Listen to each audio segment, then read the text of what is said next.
आज की हमारी कहानी है भूकड़ बहू। देवीपल्ली गांव में राघवैया सुजाता मियाँ बीवी का इकलौता लड़का है सुरेश। उनके पास बड़े छोटे से जमीन में खेतीबाड़ी करते थे। ऐसे में इसी बीच में सुरेश का शादी राधिका से होता है। घर में नई बहू आई, सारा काम फटाफट करती है, उसके साथ खाना भी बहुत अच्छा बनाती है करके सब लोग तारीफ करते थे, प्यार से पेश आते थे। पर उनको ये बात नहीं पता है कि राधिका बहुत भूकड़ बहू है।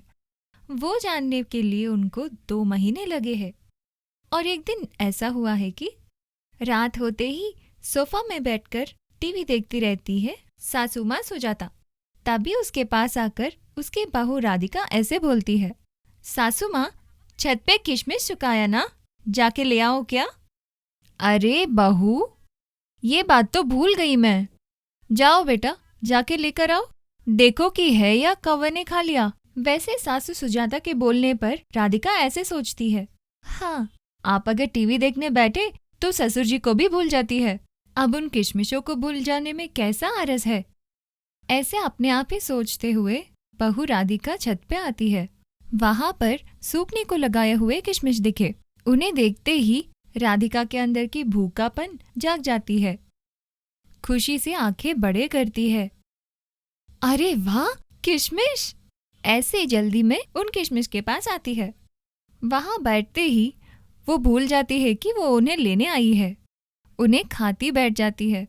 बहुत अच्छे हैं ये किशमिश, सोचते हुए एक एक करके खाती रहती है। ऐसे में हॉल पे सोफा में बैठ के टीवी देखते हुए सुजाता को टीवी में सेमिया की एड दिखती है। किशमिश लाने गई बहू राधिका के बारे में सुजाता को याद आता है। ये क्या, बहू अभी तक नहीं आई, किशमिश लाने गई वो। सोचते हुए सुजाता बाहर सीढ़ियों के पास आती है। बहू, ओ बहू, ऐसे 2 बार पुकारती है। बस सासू माँ की आवाज सुनते ही राधिका जल्दबाजी में मुंह की किशमिश को एकदम से घटकना चाहती है। बस वो गले में अटक जाते हैं। ये क्या, ये तो गले में अटक गए। अब क्या करूं?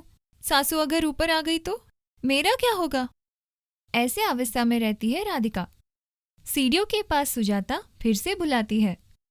छत पे रही राधिका उफ उफ करके चिल्लाती रहती है। सीढ़ियों के पास से सुजाता ऐसे बुलाती है, अरे बहू, बुलाया तो जवाब क्यों नहीं देती हो? मुंह में क्या डाला तुमने? ऐसे बोलते हुए छत पे आती है सुजाता। सासू माँ को देखकर बहू राधिका कूदती रहती है। अब तेरा खेल खत्म राधिका। इतने सारे किशमिश एकदम मुट्ठी भर लेके मुंह में नहीं डालती तो क्या होता भूकड़। अब वो सारे जाके गले में अटक गए, अब क्या होगा? सोचकर कूदते हुए हुश हुश बोलते कौवे को डराने का बिल्डअप देती है राधिका। वैसे कूदते हुए बहू को देखती है सुजाता। बहू को क्या हुआ, कूदकर क्या कर रही है? देखा जाए तो आजू बाजू कोई कौवा नजर नहीं आ रही है। सोचते हुए पीछे से बहू को पीठ पर एक जोर से बुक्का देती है।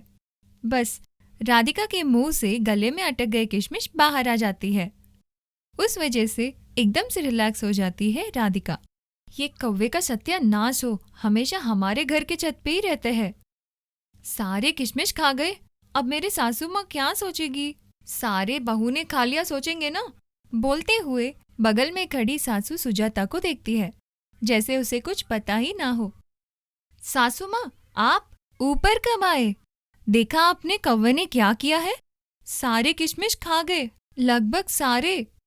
और छत पे सुखाने के रखे थोड़े से किशमिश दिखाती है राधिका। उन्हें देखकर सासू सुजाता चौंक जाती है। वहां पड़े किशमिश को देखती है। ये क्या, किलो किशमिश सुखाया तो अब पाव किलो भी नहीं दिख रहे हैं।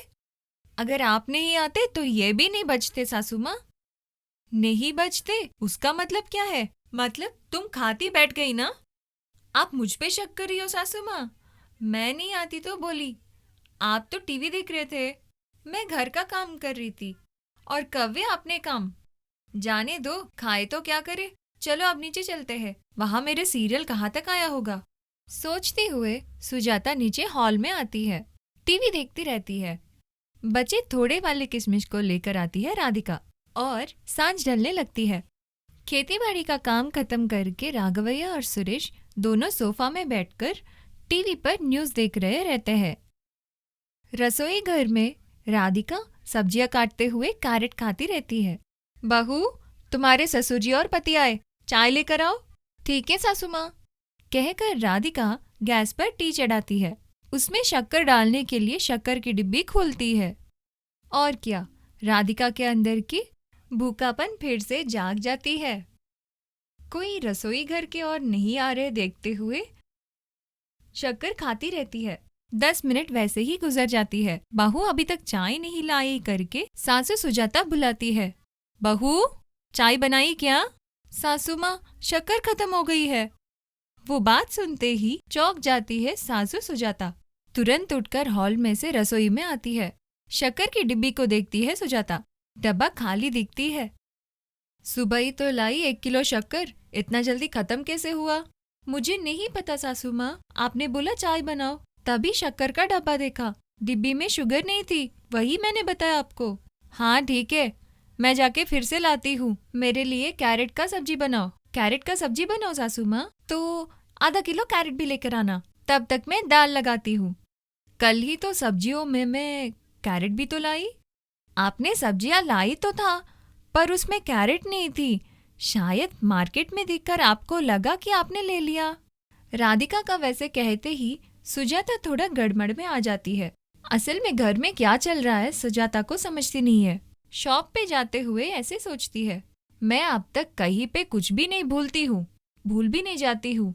ऐसे में शाम को किशमिश गायब, अभी तो शक्कर गायब हो गया, देखो तो कैरेट भी गायब हो गया। मुझे तो लगता है बहू ने ही खा लिया, उस पे थोड़ा ध्यान देना होगा। ऐसे सुजाता सोचती है और रात हो जाती है। सब लोग खाना खाते हैं। रात को भी बिजली आ रही है करके खेती में पानी देने के लिए सुरेश और उसके पापा जाते हैं। तभी सास बहू एक ही कमरे में सुजाता और राधिका सो जाते हैं। तभी वक्त 11 बजने लगती है। राधिका धीरे से उठकर रसोई घर में आती है। रात के खाने पे पकोड़े बना के थोड़े से पकोड़े अपने लिए रखती है। वो खाने के लिए आती है राधिका। रसोई घर में से अपने लिए बचे हुए पकोड़े लेकर हॉल में आती है और सोफा में बैठकर खाने लगती है टीवी देखते हुए। सोफा में बगल में पाले भाजी भी दिखते हैं। जैसे न तैसे बहू पर नजर लगाने का सोचने वाली सुजाता जग जाती है। उसके बगल में राधिका नजर नहीं आती है। बिना कुछ आवाज किए हॉल पर सोफा के पास आती है सुजाता। पर भूकड़ बहू अपना अक्लमंदी से पकोड़े के बेसन में पाले भाजी डाल देती है। देखने पर पूरा पाले भाजी ही दिखती है सुजाता को। क्या है बहू, बिना सोए क्या कर रही हो? कुछ नहीं सासू माँ, नींद नहीं आ रही थी, बैठकर सुबह के लिए पाले भाजी तैयार कर रही। और वो बात सुनकर सुजाता बिना कुछ बोले चली जाती है। उसके थोड़ी देर बाद ही राधिका फिर से पकोड़े के बेसन लेकर पकोड़े खाने लगती है। बहू के बातों पर सुजाता को विश्वास नहीं होता है। धीरे से आकर फिर से देखती है। टीवी पर दिखने वाले सस्पेंस सीरियल देखते सासू के आने पर ध्यान नहीं देती है राधिका और इस वजह से पकड़ी जाती है। बस मुंह में पकोड़े लेकर एकदम से चौंक जाती है, एकदम से उठ भी जाती है। एकदम से गड़बड़ होकर देखती रहती है भूकड़ बहू राधिका। ऐसे में खेती के काम से वापस आते हैं सुरेश और उसके पापा। सुजाता के बातों से सब लोग हंसने लगते हैं और भूकड़ बहू सर झुकाकर वहां से दौड़ने लगती है। ये स्टोरी आपको पसंद आए तो लाइक और कमेंट कीजिए। ऐसे इंटरेस्टिंग स्टोरीज और सुनने के लिए हमारे चैनल को सब्सक्राइब कीजिए और घंटे सिंबल को बजाइए।